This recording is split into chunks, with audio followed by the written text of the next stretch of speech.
We will never be able to solve all the other problems, including the violence problems that people are worried about, if we can't have a clash of ideas safely and securely. Even, especially those ideas with which you disagree.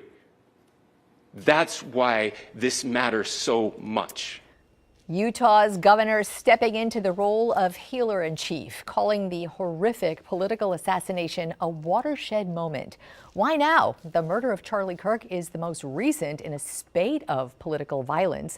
Let's go back 5 years. In 2020, the FBI foiled a plot to kidnap Michigan's governor. In 2021, the incident we now know by its date, January 6th, a violent Trump-supporting mob attacking the Capitol, calling to hang the vice president. 2022, then House Speaker Nancy Pelosi's husband brutally beaten by a man who broke into their home to kidnap her. Last summer, President Trump shot in Pennsylvania, and a second assassination attempt on him in Florida foiled. April, an arsonist set fire to the governor's mansion in Pennsylvania while he and his family were home. In June, a Minnesota lawmaker and her husband ambushed and murdered in their home, and another state lawmaker and his wife there attacked. They survived.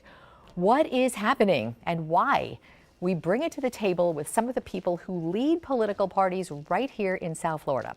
Laura Kelly is the chair of the Miami-Dade Democratic Party, and Kevin Cooper chairs the Republican Party in Miami-Dade, both here together at the table. Adversaries in sort of profession, and I'm so happy that you are here together to talk about this because it is a bipartisan question with such partisan overtones. And welcome. Thank you. Thank you for having us. Kevin, I want to start with you because in the past couple of days, we've heard locally and nationally this bipartisan call to ratchet down the rhetoric. Let's look at what happened. Let's stop and reflect. And then this weekend, the president, who also said that at first, then went on an interview at a network and he said, we're dealing with radical left group of lunatics and they don't play fair, which is inflammatory rhetoric by anyone's standards, and clearly the 22-year-old arrested is not that. Give me your take on the people at the top, be it the president or anyone in power, being the role model here in this moment.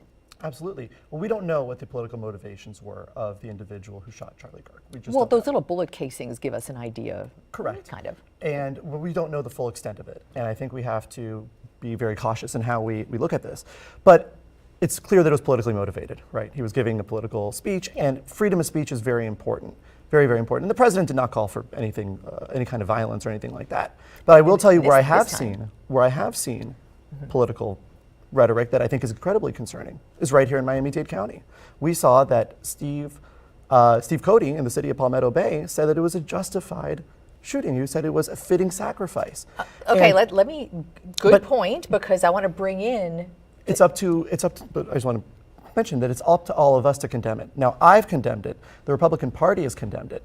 And many leaders within the Republican Party have condemned it. 2 members of Congress have condemned it, asked for his resignation. The the Democrat city commissioner in the city has asked for him to resign. And so has the mayor of the city. All right. But the Democrat Party hasn't done that. I don't want to interrupt you, but I'm going to interrupt you because what you have just done is assigned blame to another party. Absolutely not, no. But when we condemn it, we have to condemn it across the spectrum. If I may, to that point, sure. I noticed on the Miami-Dade Republican social media did not condemn the murder of State Representative Melissa Hoffman and the shooting of State Senator Jeff Hoffman in June 14th, 2025. Exactly 3 months ago. No condemnation of that political assassination. And let me say this also about Councilman Steve Cody. What he said was absolutely unacceptable. It was crass. It was not the right thing to say. But you know what he did? He apologized. He wrote a statement. He took accountability. Unlike Utah State Senator Mike Lee, who after the political assassination of Melissa Hoffman said, this is what happens when Marxists don't get their way. Okay, this conversation has taken a very interesting turn because we started out, I really did expect a kind of kumbaya bipartisan, let's all get together. And the two of you just pointed to the other party and what they did wrong. And I think that's very interesting and very telling. And so with that said, how do we bridge this divide when everyone is pointing fingers at everybody else? Let me ask you a question. Sure. To Steve Cody, who is a Palmetto Bay councilman who did say things that people found offensive online, the Republican Party had a little gathering, you just mentioned state officials, Congress people were there. Did the local Republican Party invite any Democrats to show up and be part of that kumbaya moment? Absolutely. We put it out on our social media page and invited everyone to join us with it. Did you invite the Democratic Party? Did you call Laura and say, hey, join us? I did not call specifically Laura, but they're aware of it because they follow us on social media. Did you think of joining that? I was not aware of it. I did not get any notice of that, and I don't monitor generally their social media. I did before this interview to do my research, but no, we were not aware of it. But even then, I would not call for the resignation of a councilman for saying something like this when he takes ownership and accountability. And I think that's what we need right now. Is that we're going to make mistakes, but we also have to, do we honor free speech and say, listen, when you use your speech and you make a mistake and you own up to it and you walk it back, I think that's grace, because the opposite is cancel culture, which I'm opposed to. So that is that kind of segue. Can we talk about free speech? Are you going to Sure, go yeah. there? Okay, so let me just launch, because this was going to be my question. Charlie Kirk inspired so many people, especially so many young people, who believed in what he was saying. He also said things that are deeply offensive to a lot of other people. And people have called him anti-Semitic, racially biased. No. Whether he was or not is not relevant at the moment, but what he can talk about is, because he was shot in many people's minds for free speech.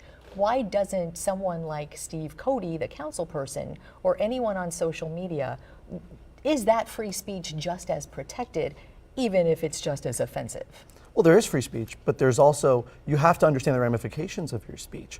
And what Steve Cody did was not necessarily sharing ideas. We can't equivocate, right? I want to be very clear. We don't equivocate between Charlie Kirk going to college campuses and discussing issues. I will discuss issues anywhere, and I will never silence someone's ability to discuss issues and policy. But when you cross the line, you start justifying murder. When you start calling it a fitting sacrifice, that's horrible, and that's unbecoming of an elected official. It has nothing to do with debating ideas. If Steve Cody wants to come to this show and debate me on ideas, I will do it gladly all day, every day. But I will never, ever justify murder or political violence of any kind. 100% fair point, but is it protected speech?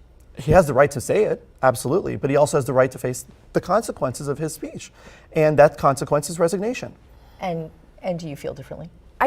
Listen, I think that, again, there's freedom of speech and there's consequences for that speech, and people are more than welcome to call for his resignation. But I think, to go back to your point, Glenna, we're talking about, we're moving the needle, and we're talking about a city councilman who made horrific comments that really were unbecoming and nasty, and we certainly do not condone. But at the same time, let's move back to our national leaders. How do we move on for that? I want to take 30 seconds, because I told you television time goes by very quickly. Yeah. 30 seconds. What do we do now? This is a new start. What do we do now on This Week in South Florida going forward? Well, I think pledge me something. Well, what Steve Cody did was apologize, take ownership, take accountability. And I think all of us need to tone down the rhetoric, stop demonizing each other. We have to find what the local Democratic Party is going to be doing. Absolutely. I mean, we want to have, again, political discourse. We should be discussing the issues. We should not be calling each other's names, using dehumanizing language, diminishing people, or calling for any kind of violence whatsoever. Pledge something now for the Republican Party of Miami-Dade. I will tell you this, when I became chairman of the party, I said we are going to stick to issues and we're going to win on issues.